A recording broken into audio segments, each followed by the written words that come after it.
இன்றைய தினம் நாம் தரிசிக்கப் போகிற ஆலயம் ஸ்ரீபெரும்புதூர் அருள்மிகு ஆதிகேசவ பெருமாள் ஆலயத்தில் அமைந்திருக்கிற ஸ்ரீமத் ராமானுஜர் திருச்சன்னதி.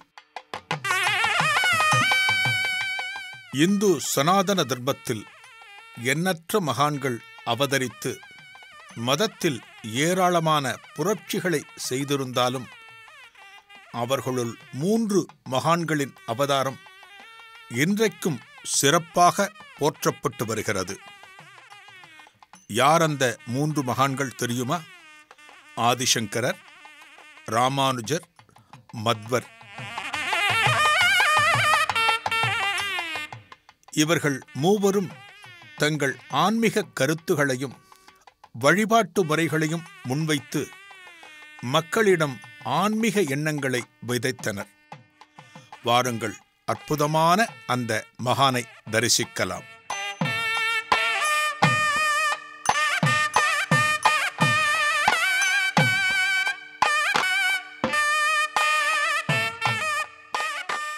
கிபி 1017ஆம் ஆண்டு ஸ்ரீபெரும்புதூரில் அவதரித்த ராமானுஜர் 120 வருடங்கள் இந்த பூலோகத்தில் வாழ்ந்து கிபி 1137ஆம் ஆண்டு ஸ்ரீரங்கத்தில் பரமபதம் அடைந்தார்.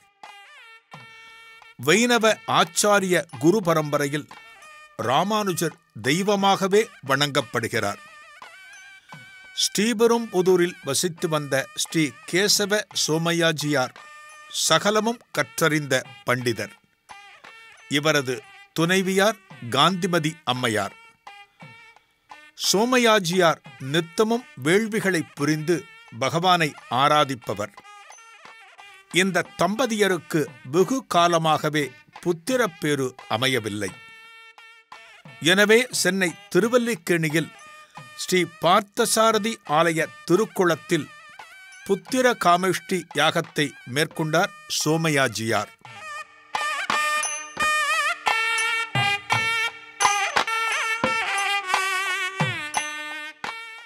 இந்த யாகத்தில் மகிழ்ந்த வைகுண்டநாதன் சோமையாஜியாரை ஆசிர்வதித்து ஆதிசேஷனையே அவரது திருக்குமாரனாக அவதரிக்கச் செய்தார்.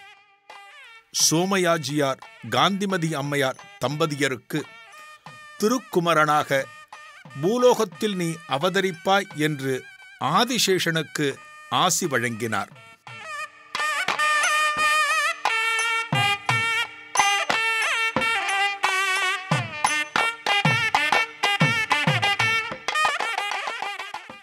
மாலவனின் அந்த திருவாக்குப்படி இந்த தம்பதியருக்கு மகனாய் இன்றைக்கு உலகமே போற்றி ஆராதிக்கும் ராமானுஜராய் ஆதிசேஷனே அவதரித்தார்.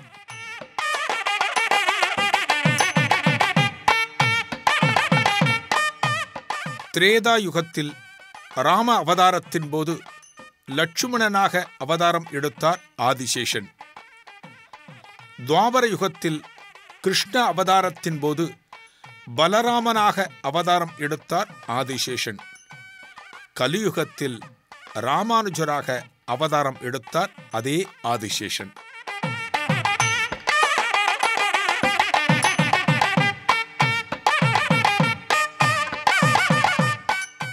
உலகத்தோரிடம் வைணவ நெறியை எடுத்துரைக்க பிங்கள வருடம் சித்திரை மாதம் வளர்பிறை பஞ்சமி வியாழக்கிழமை திருவாதிரை நட்சத்திரத்தில் 1017ஆம் வருடம் ஏப்ரல் மாதம் 4ஆம் தேதி ராமானுஜர் அவதரித்தார். திருவல்லிக்கேணி பார்த்தசாரதி பெருமாளின் அருளுடன் பிறந்ததால் பார்த்தசாரதியே ராமானுஜராக அவதரித்தார் என்றும் சொல்லப்படுவதுண்டு. ராமானுஜரின் அவதாரத்தை வைணவ ஆச்சாரியர்கள் பலவிதமாக போற்றுவர். திருவரங்கத்து அமுதனார் என்னும் மகான் ஸ்ரீமன் நாராயணனின் திருக்கரங்களில் எழுந்தருளியிருக்கின்ற திவ்ய ஆயுதங்களே ராமானுஜராக அவதாரம் எடுத்தன என்பார். வேதாந்த தேசிகர் சேனை முதலிகளின் அம்சம் என்று ராமானுஜரை போற்றுவார். மணவாள மாமுனிகள் பஞ்ச திவ்ய ஆயுதங்களின் ஆவேசமான அவதாரம் என்று பூரிப்பார்.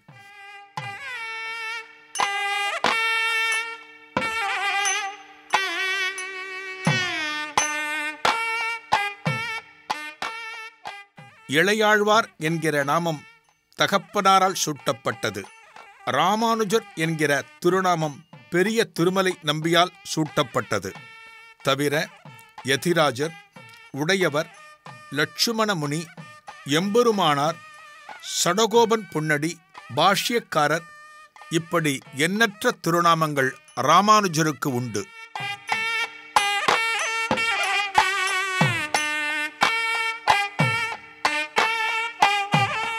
சகலகலா பண்டிதரான தனது தந்தையிடமே வேதம், சாஸ்திரம் உள்ளிட்ட பல்வேறு கலைகளை கற்றார் ராமானுஜர். கல்வி கற்பதில் ஆர்வமும் அக்கறையும் கொண்டிருந்தார். தனக்கு பாடங்களையும் கலைகளையும் சொல்லிக் கொடுத்த ஆசிரியர்கள் மீது அதீத பக்தி வைத்திருந்தார் ராமானுஜர். கற்றறிந்த பண்டிதர்களையும் மகான்களையும் எங்கே பார்த்தாலும் அவர்களை வணங்கி ஆசி பெறுவதை பெரும் தவமாக கொண்டிருந்தார். ஜாதி, மதம் என்கிற பாகுபாடு இல்லாமல் வளர்ந்தார். இறைவனுக்கு முன்னால் எல்லோரும் சமம் என்பதை பெருமளவு வலியுறுத்தி தன் வாழ்க்கையில் அவற்றை நடைமுறைப்படுத்தவும் செய்தார்.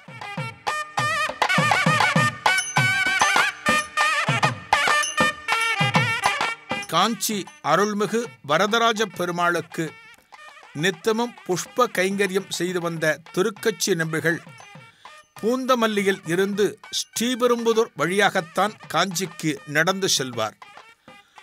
தினமும் ஸ்ரீபெரும்புதூர் ராமானுஜரின் இல்லத்தை கடந்து நடந்து செல்லும்போது அவர் இல்லத்தில் சிறிது நேரம் அமர்ந்து ஓய்வெடுத்து செல்வாராம். அப்படி அமர்ந்திருக்கின்ற வேளையில் பெருமாளை பற்றி ராமானுஜரும் திருக்கச்சி நம்பிகளும் பேசுவார்களாம். இப்படித்தான் இந்த இருவருக்கும் பழக்கம் ஏற்பட்டது. ராமானுஜரை விட 8 வயது மூத்தவர் திருக்கச்சி நம்பிகள்.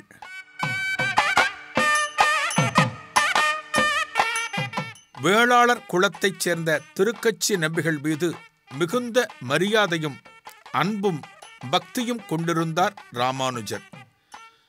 ஜாதி பாகுபாடு இல்லாமல் ராமானுஜர் வாழ்ந்தார் என்பதற்கு இதுபோல் ஏராளமான உதாரணங்களை சொல்லலாம்.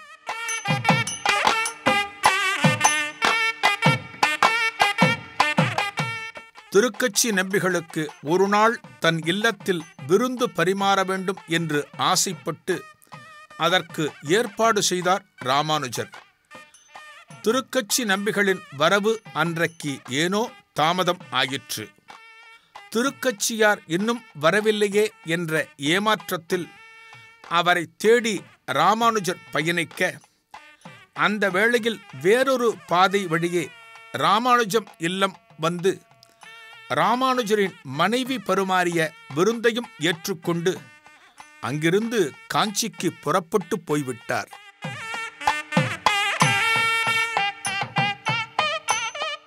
தாமதமாக இல்லம் திரும்பிய ராமானுஜர் திருக்கச்சியார் உணவு உண்டுவிட்டுச் சென்றதை அறிந்து பெரிதும் வருத்தப்பட்டாராம். ராமானுஜருக்கு 16 வயது இருக்கும்போது, அதாவது கிபி 1033ஆம் ஆண்டில் தஞ்சமாம்பாள் என்னும் யுவதியை திருமணம் செய்து கொண்டார்.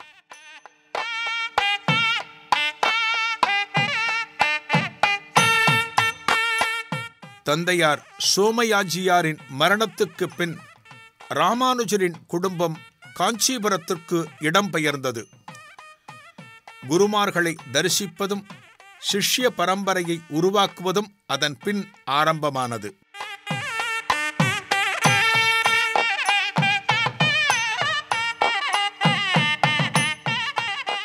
இன்றைக்கு வைணவ ஆலயங்களில் உற்சவங்கள் நடக்கும்போது 4000 திவ்ய பிரபந்தங்கள் உணர்ச்சி பூர்வமாக பாடப்படும்.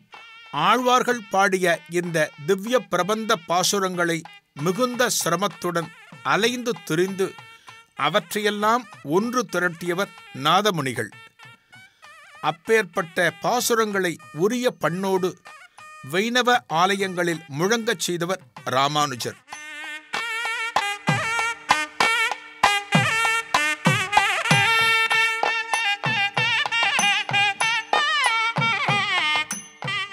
ஆளவந்தாருக்கு தான் செய்து கொடுத்த உறுதிமொழியின் அடிப்படையில் இவற்றை பெருமாள் அருளோடு நிறைவேற்றினார் ராமானுஜர். இன்றைக்கு பிரபந்தங்கள் வைணவ ஆலயங்களில் ராகத்தோடு பாடப்படுகிறது என்றால் இதற்கு காரணகர்த்தாவாக இருக்கின்ற நாதமுனிகளுக்கும் ராமானுஜருக்கும் பக்தர்களாகிய நாம் பெரிதும் கடன்பட்டிருக்கிறோம்.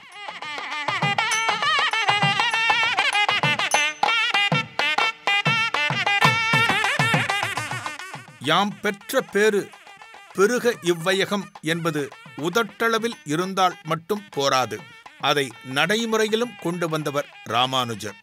அதற்கு உதாரணமாக அமைந்த ஒரு சம்பவத்தை பார்ப்போம். வைணவ ஆச்சாரியாரான ஆளவந்தாரின் 5 சீடர்களுள் ஒருவர் திருக்கோஷ்டியூர் நம்பி. இன்றைய சிவகங்கை மாவட்டத்தில் இருக்கிறது திருக்கோஷ்டியூர். திருக்கோஷ்டியூர் நம்பியிடம் வைணவ மந்திர உபதேசம் பெற வேண்டும் என்பதற்காக ஸ்ரீரங்கத்தில் இருந்து புறப்பட்டு திருக்கோஷ்டியூர் வந்து சேர்ந்தார் ராமானுஜர். ஆனால் உபதேசம் பெறுவதற்கு போதிய பக்குவம் இன்னும் வரவில்லை என்று திருக்கோஷ்டியூர் நம்பிகளால் திருப்பி அனுப்பப்பட்டார். சிறிது காலம் கழித்து மீண்டும் திருக்கோஷ்டியூர் வந்தார் ராமானுஜர். அப்போதும் திருப்பி அனுப்பப்பட்டார். இப்படி மீண்டும் மீண்டும் தன் முயற்சியில் தளராமல் 17 முறை வந்தும் உபதேசம் கிடைக்கவில்லை ராமானுஜருக்கு. 18வது முறை வந்தபோதுதான் திருக்கோஷ்டியூர் நம்பிகள் மனம் குளிர்ந்து ராமானுஜரை வரவேற்றாராம்.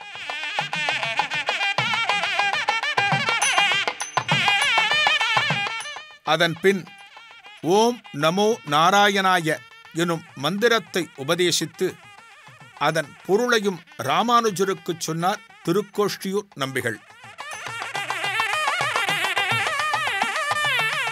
கூடவே, அடியேன் உனக்கு உபதேசம் செய்த இந்த மந்திரத்தை வேறு எவருக்கும் நீ சொல்லக்கூடாது. அப்படிச் சொன்னால் நீ நரகத்திற்குச் சென்று விடுவாய் என்று கடுமையாக எச்சரித்தார் திருக்கோஷ்டியூர் நம்பிகள். ஆனால் ராமானுஜரின் சிந்தனை வேறு விதமாக இருந்தது. இந்த மந்திரத்தை சொன்னால் அனைவருக்கும் வைகுந்தம் வாய்க்கும் என்றால் எல்லோருக்கும் தெரியப்படுத்தி மோட்ச சாம்ராஜ்யத்துக்கு அனுப்பலாம் என்று தீர்மானித்தார்.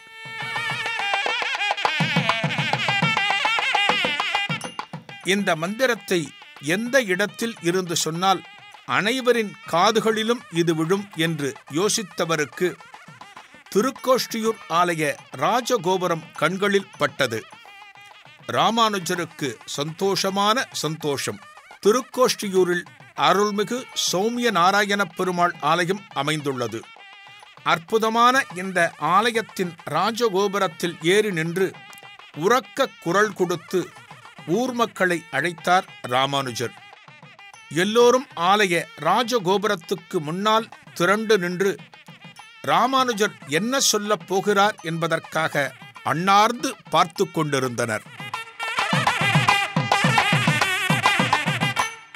அப்போது ஓம் நமோ நாராயணாய எனும் மந்திரத்தை ஊர் ஜனங்கள் அனைவருக்கும் உபதேசம் செய்தார் ராமானுஜர். ராமானுஜர் சொல்லச் சொல்ல அனைவரும் இந்த மந்திரத்தை அப்படியே திரும்பச் சொன்னார்கள்.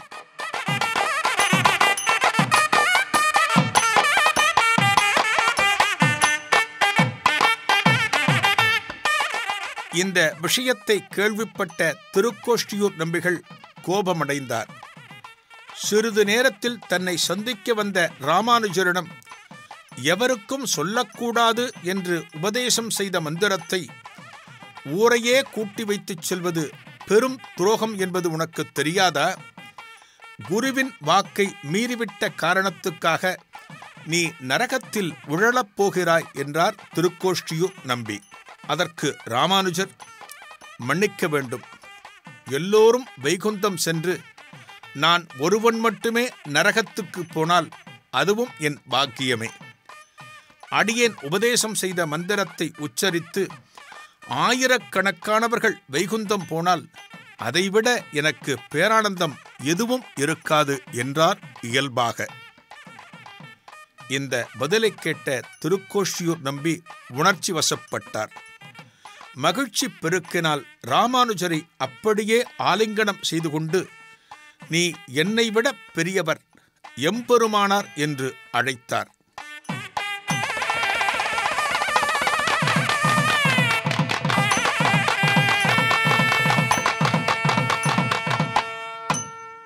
திருவிழா காலங்களில் புறப்பாடு ஆவதற்கு இந்த உற்சவர் விக்கிரகங்கள்தான் அலங்கரிக்கப்பட்டு வீதியுலா நடைபெறும். எத்தனையோ வைணவ ஆலயங்களில் ராமானுஜர் உற்சவர் விக்கிரகங்கள் இருந்தாலும் 3 ஆலயங்களில் இருக்கிற உற்சவர் விக்கிரகங்கள் சிறப்பு. இந்த 3 விக்கிரகங்களுக்கும் விசேஷமான காரணங்கள் உண்டு. 3 விக்கிரகங்களை தரிசிப்போமா? முதல் விக்கிரகம் தமர் உகந்த திருமேனி என்று அழைக்கப்படும். இந்த விக்கிரகம் கர்நாடக மாநிலம் மைசூருக்கு அருகில் உள்ள மேல்கோட்டை எனும் திருநாராயணபுரம் ஆலயத்தில் காணப்படுகிறது. மேல்கோட்டையில் சுமார் 12 ஆண்டுகள் தங்கி ஆலய வழிபாட்டு முறைகளை வகுத்து கொடுத்தார் ராமானுஜர். மேல்கோட்டையில் எல்லா பணிகளும் பூர்த்தியான பின் அங்கிருந்து ஸ்ரீரங்கம் புறப்பட தயாரானார். ஆனால் மேல்கோட்டையில் இருக்கிற சீடர்கள் ராமானுஜரை விட்டு பிரிவதில் வருத்தத்தில் இருந்தனர். சீடர்களை தேற்றி அவர்களை எவ்வளவு சமாதானப்படுத்தினாலும் இயல்பு நிலைக்கு வரவில்லை. தங்களை பிரிந்து எங்களால் வாழ முடியாது, தங்களின் நினைவுகளை எங்களால் மறக்க முடியாது என்று கண்கள் கலங்க பேசினர். இவர்களின் மனக்குறையை போக்க திருவுளம் கனிந்த ராமானுஜர் ஒரு சிற்பியை வரவழைத்து தன் உருவத்தை விக்கிரகமாக வடிக்கச் சொல்கிறார். அந்த விக்கிரகமும் கைகளை கூப்பிய நிலையில், அதாவது விடை பெறுவது போல் அற்புதமாக அமைந்தது. பிறகு தன் சக்திகளை அந்த விக்கிரகத்திற்கு தந்துவிட்டு விடைபெற்று ஸ்ரீரங்கம் வந்து சேர்ந்தார் ராமானுஜர். இந்த விக்கிரகம்தான் தமர் உகந்த திருமேனி எனப்படுகிறது. இரண்டாவது தானுகந்த திருமேனி. தன் இறுதி காலத்தில் ஸ்ரீரங்கத்தில் இருந்தார் ராமானுஜர். அப்போது அவரது அவதாரத்தலமான ஸ்ரீபெரும்புதூரில் வசித்த சில சீடர்களுக்கு ஒரு ஆசை ஏற்பட்டது. அதாவது ஸ்ரீபெரும்புதூர் ஆலயத்தில் குருநாதருக்கு ஒரு சிலா விக்கிரகம் அமைத்து நித்தமும் அதை வணங்கி வர வேண்டும் என்பதே அவர்களது ஆசை. எனவே ஒரு சிற்பியை கொண்டு விக்கிரகம் தயாரானது. எல்லாம் ஆயிற்று. கண் திறக்க வேண்டியதுதான் பாக்கி. சிற்பியும் தெய்வங்களை வேண்டிக் கொண்டு கண் திறக்க முயல உளி ஏடாகூடமாகப்பட்டு விக்கிரகத்தின் கண்ணில் இருந்து இரத்தம் கசிய ஆரம்பித்தது.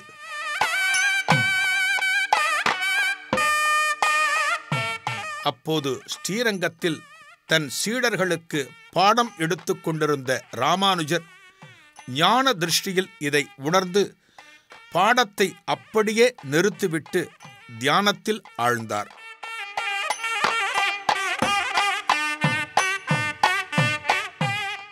குருநாதரின் இந்த திடீர் தியானத்தில் குழம்பிப்போன சீடர்கள் அவர் கண் விழித்த பின் இதற்கான காரணத்தை கேட்டார்கள். அதற்கு ஸ்ரீபெரும்புதூரில் இருக்கின்ற என் சீடர்கள் அன்பு மேலிட என்னை ஏகத்துக்கும் உபசரித்து விட்டார்கள் என்றாராம் நெகிழ்வாக. பின்னர் வந்த நாட்களில் ஒருமுறை ஸ்ரீபெரும்புதூர் சென்றார் ராமானுஜர். கல் விக்கிரகம் தேவையில்லை, உலோக விக்கிரகமே உங்கள் வழிபாட்டுக்கு போதும் என்று சீடர்களுக்கு ராமானுஜர் அருள, அதன் பின் செப்பு திருமேனி தயாரானது.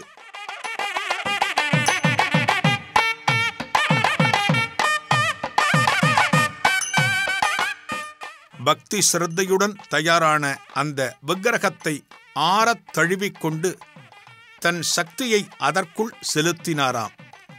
தானே மிகவும் உகந்து, அதாவது விரும்பி அணைத்ததால் இது தானுகந்த திருமேனி ஆயிற்று.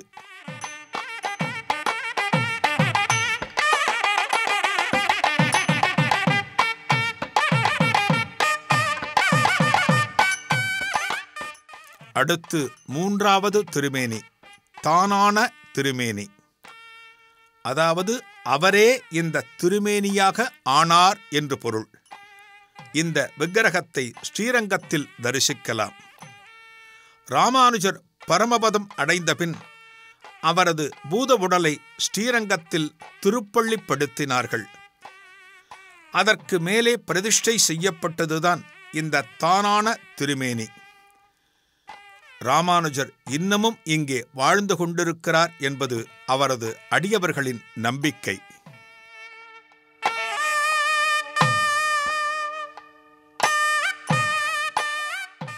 முழுக்க முழுக்க ராமானுஜரின் பக்தி தரத்தாலும் மாலவன் மீது கொண்ட மாறா அன்பினாலும் உருவானதுதான் இன்றைக்கு பல்லாயிரக்கணக்கான பக்தர்கள் வந்து தரிசனம் செய்யும் மேல்கோட்டை திருநாராயண பெருமாள் ஆலயம்.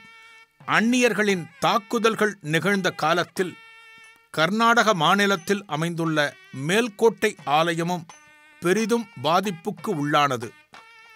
டெல்லியை ஆண்ட சுல்தான்கள் கர்நாடக பகுதிகளில் படையெடுத்து வரும்போது மேல்கோட்டை ஆலயத்தை ஊர் மக்களால் காப்பாற்ற முடியவில்லை. அந்நியர்களால் சேதத்துக்கு உள்ளான இந்த ஆலய மூலவர் விக்கிரகத்தை அங்குள்ள துளசி காட்டில் இருந்து ராமானுஜர் கண்டுபிடித்து அந்த பகுதியை ஆண்ட மன்னன் விட்டலராயனின் உதவியால் மீண்டும் பிரதிஷ்டை செய்தார். அதேபோல இந்த ஆலயத்தை சீரமைக்கும் பணியில் ராமானுஜர் பல காலம் இருந்தார். இந்த ஆலயத்துக்குச் சொந்தமான உற்சவர் திருவடிவம் டெல்லி சுல்தான் வசம் இருந்ததை அறிந்து அங்கு சென்று அந்த விக்கிரகத்தை மீட்டு வந்தது மிகப்பெரிய கதை. தேசமெங்கும் இருக்கிற பெருமாள் ஆலயங்களுக்கு திருப்பணி செய்வதையே தன் உயிர் மூச்சாக கொண்டு வாழ்ந்தவர் ஸ்ரீமத் ராமானுஜர். இவரது ஆன்மீக அருட்பணிகளுக்கு உதாரணமாக எண்ணற்ற திருத்தலங்களை சொல்லலாம்.